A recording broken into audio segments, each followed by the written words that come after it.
Assalamualaikum warahmatullahi wabarakatuh. Puji syukur kita panjatkan kehadirat Allah Subhanahu wa Ta'ala, karena atas rahmat dan hidayahnya lah kita masih diberi kesehatan dan masih diberi kesempatan untuk sama-sama belajar dan menikmati hidup.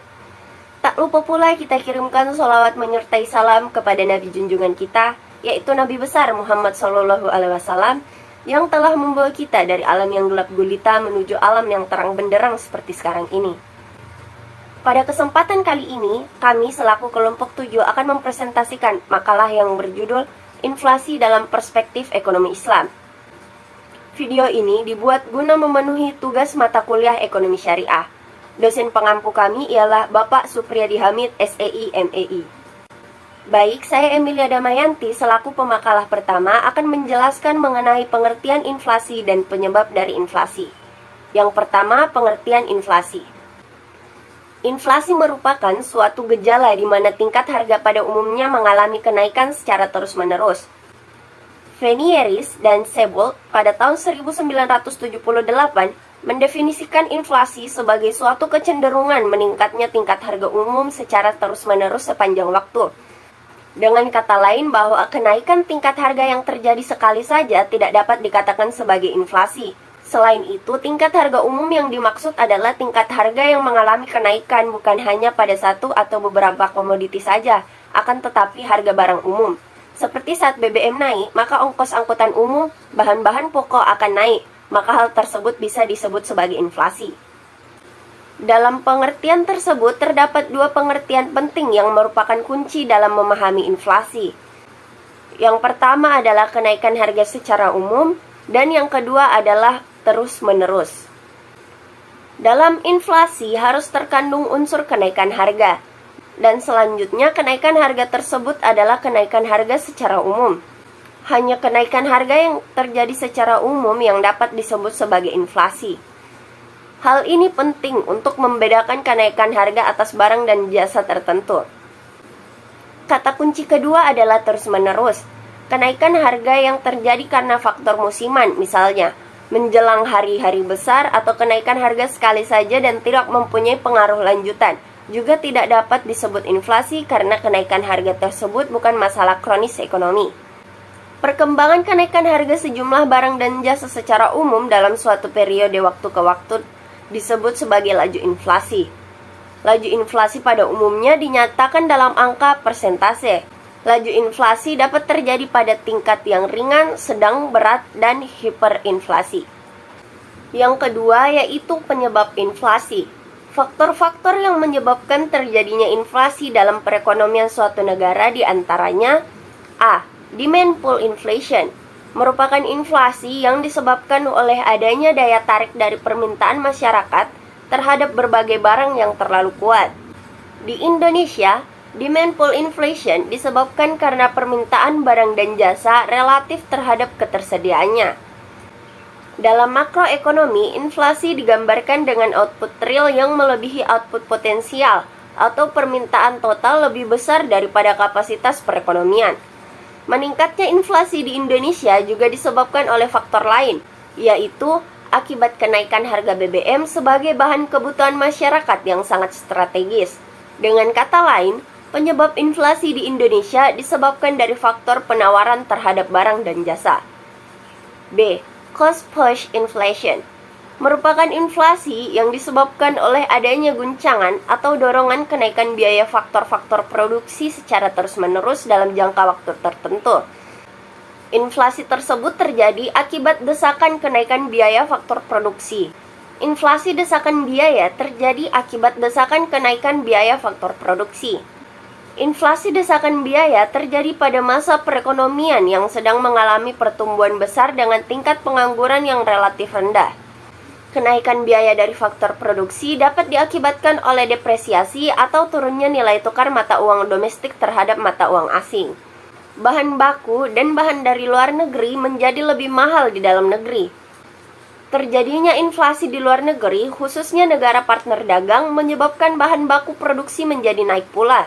Sehingga cost push inflation tidak menjadi faktor penyebab inflasi di Indonesia, karena jumlah pengangguran di Indonesia sangatlah tinggi. C. Mixed inflation atau inflasi campuran merupakan inflasi yang disebabkan oleh kenaikan permintaan dan kenaikan penawaran. Inflasi ini semakin sulit dikendalikan atau diatasi karena kenaikan supply lebih tinggi atau setidaknya sama dengan demand. D. Expected inflation atau inflasi ekspektasi merupakan inflasi yang terjadi akibat adanya perilaku masyarakat secara umum yang bersifat adaptif atau forward-looking. Dalam hal ini, masyarakat menilai bahwa di masa yang akan datang, kondisi ekonomi menjadi semakin baik dari masa sebelumnya.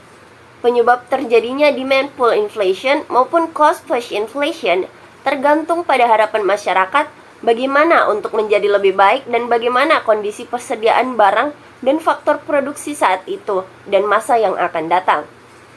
Inflasi pada jenis ini relatif sulit untuk dideteksi secara pasti sehingga kejadiannya kurang diperhatikan.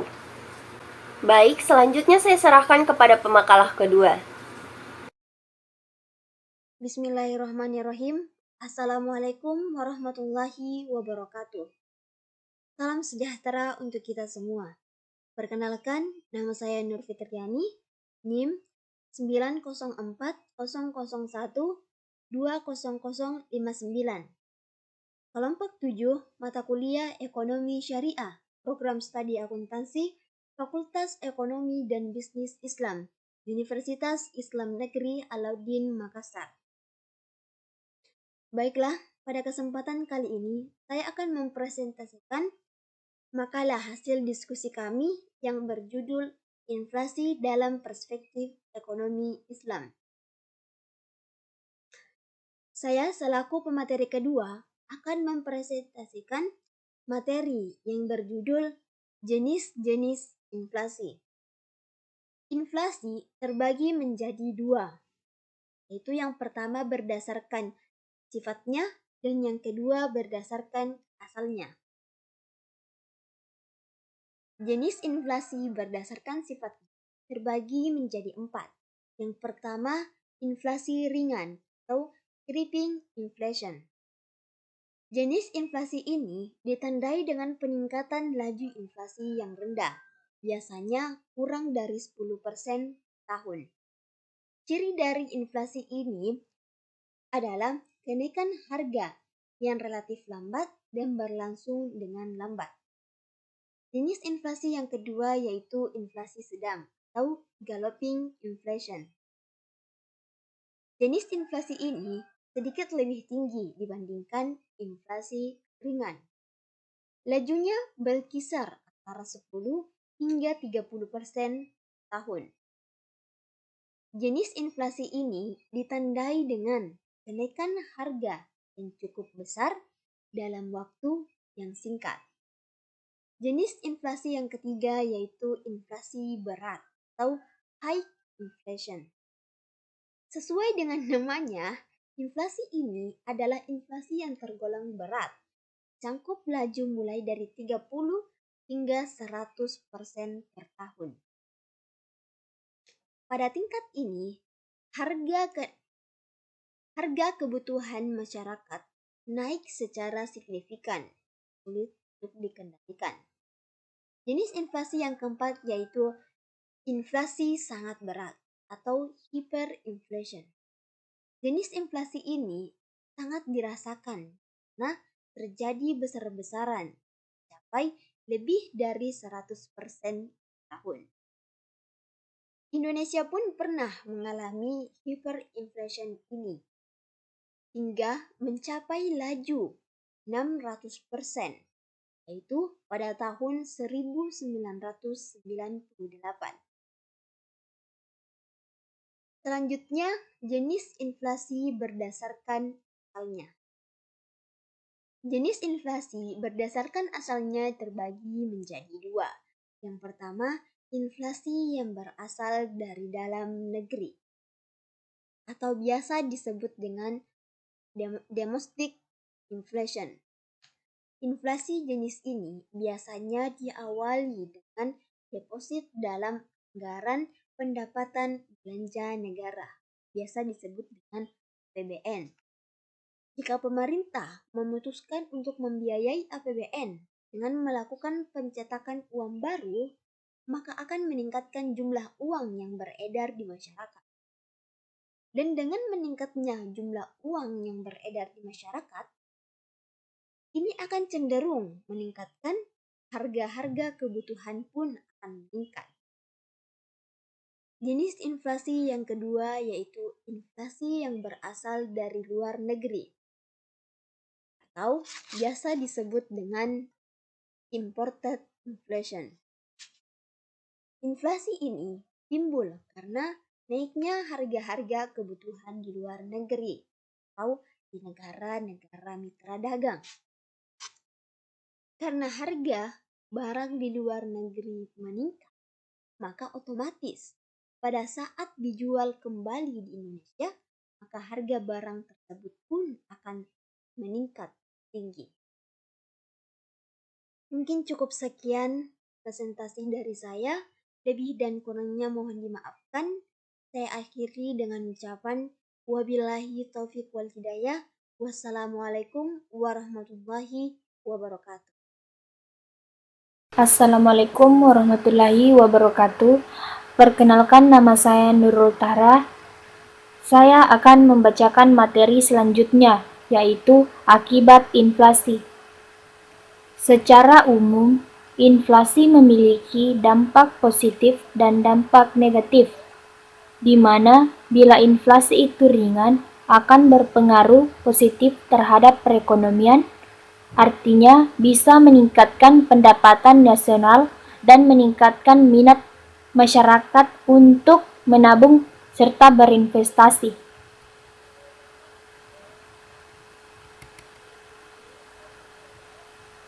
Sebaliknya, pada saat terjadi inflasi yang parah, yaitu pada saat terjadi inflasi yang tak terkendali atau hiperinflasi, keadaan perekonomian menjadi kacau dan perekonomian dirasakan lesu. Orang tidak bersemangat untuk menabung, berinvestasi, dan berproduksi karena harga meningkat dengan cepat. Inflasi yang berdampak pada distribusi pendapatan yang pada umumnya bersifat tidak merata. Ada yang mengalami keuntungan dengan adanya inflasi dan ada yang dirugikan. Tampaknya jelas inflasi akibat distribusi terhadap pendapatan ini diantaranya.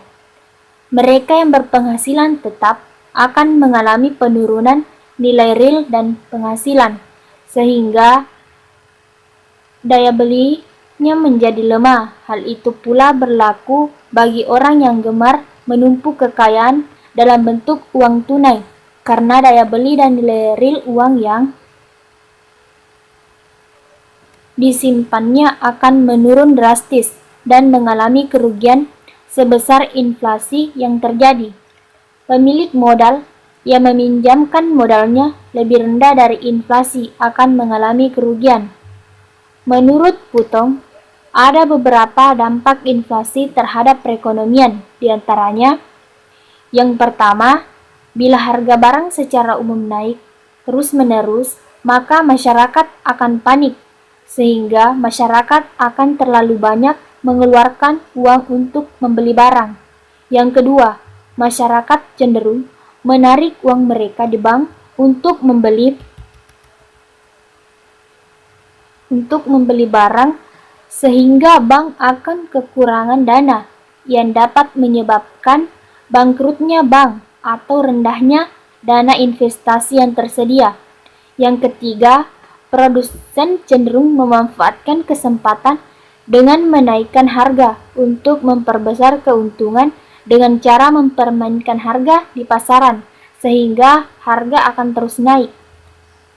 Keempat, distribusi barang relatif tidak adil karena adanya penumpukan dan konsentrasi produk pada daerah yang masyarakatnya dekat dengan sumber produksi dan dekat. Bagian D. Hubungan inflasi dengan pengangguran dan pertumbuhan ekonomi. Ketika inflasi mengalami peningkatan, maka akan menyebabkan turunnya tingkat investasi. Hal ini dikarenakan kenaikan inflasi akan mendorong naiknya tingkat suku bunga. Turunnya investasi berarti akan menurunkan kapasitas produksi. Ketika kapasitas produksi menurun, hal ini akan berdampak pada menurunnya penyerapan tenaga kerja di satu pihak. Karena pengangguran di satu pihak meningkat, maka pendapatan masyarakat menjadi berkurang. Menurunnya tingkat pendapatan masyarakat selanjutnya berdampak pada berkurangnya konsumsi masyarakat, di mana menurunnya konsumsi masyarakat berarti juga menurunnya permintaan agregat atau permintaan konsumsi. Hal tersebut kemudian menyebabkan laju pertumbuhan ekonomi mengalami penurunan dan selanjutnya akan menyebabkan dana anggaran belanja juga akan ikut turun. Ketika pendanaan untuk anggaran belanja mengalami penurunan, namun di lain sisi pemerintah ingin mempertahankan anggaran belanja yang tinggi guna memacu pertumbuhan ekonomi, maka pemerintah akan berusaha mencari pendanaan baru dengan cara mencetak uang, sehingga jumlah uang yang beredar semakin banyak yang berdampak pada tingginya inflasi. Karena banyaknya jumlah uang yang beredar, siklus ini akan terjadi secara terus-menerus dan akan saling berkelanjutan. Terima kasih. Assalamualaikum warahmatullahi wabarakatuh. Saya Reza Anugrah Saputra akan menjelaskan materi terakhir, yaitu tentang cara mengatasi inflasi. Dalam perspektif Islam, Secara teori, inflasi tidak dapat dihapus dan dihentikan, namun laju inflasi dapat ditekan sedemikian rupa. Seperti yang telah dikemukakan oleh tokoh-tokoh ekonomi Islam, misalnya Al-Ghazali, menyatakan pemerintah mempunyai kewajiban menciptakan stabilitas nilai uang. Dalam hal ini, Al-Ghazali membolehkan penggunaan uang yang bukan berasal dari logam mulia seperti dinar dan dirham, tetapi dengan syarat pemerintah wajib menjaga stabilitas nilai tukarnya, dan pemerintah memastikan tidak ada spekulasi dalam bentuk perdagangan uang.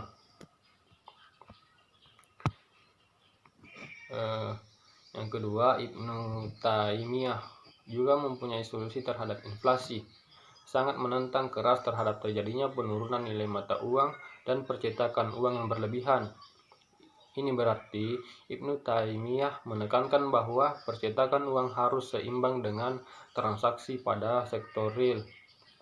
Uang sebaiknya dicetak hanya pada tingkat nominal yang dibutuhkan untuk bertransaksi dan dalam pecahan yang mempunyai nilai nominal yang kecil.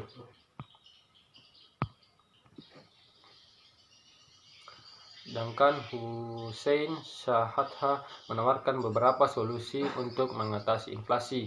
Yang pertama, reformasi terhadap sistem moneter yang ada sekarang dan menghubungkan antara kuantitas uang dengan kuantitas produksi.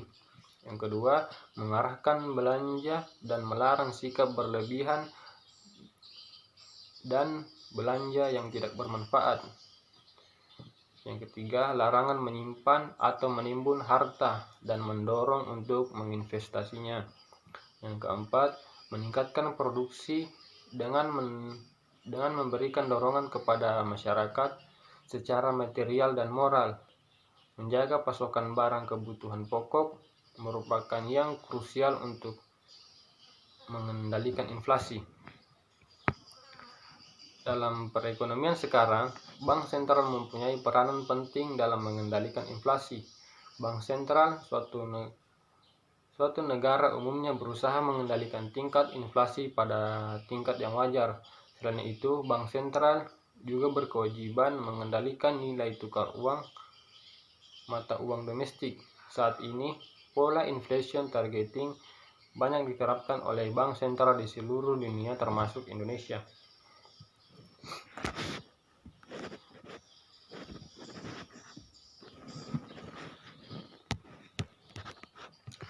Adapun kebijakan yang bisa diambil dalam mengatasi inflasi yang terlalu tinggi.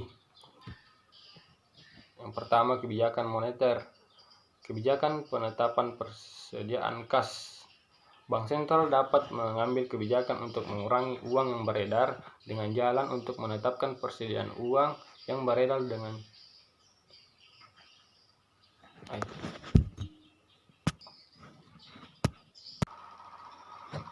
Adapun kebijakan yang bisa diambil pemerintah dalam mengatasi inflasi. Contohnya kebijakan penetapan persediaan kas. Bank sentral dapat mengambil kebijakan untuk mengurangi uang yang beredar dengan jalan untuk menetapkan persediaan uang yang beredar dengan menetapkan persediaan uang kas pada bank-bank dengan mewajibkan bank-bank umum yang dapat diedarkan oleh bank-bank umum menjadi sedikit. Dengan mengurangi jumlah uang beredar, inflasi juga dapat ditekan.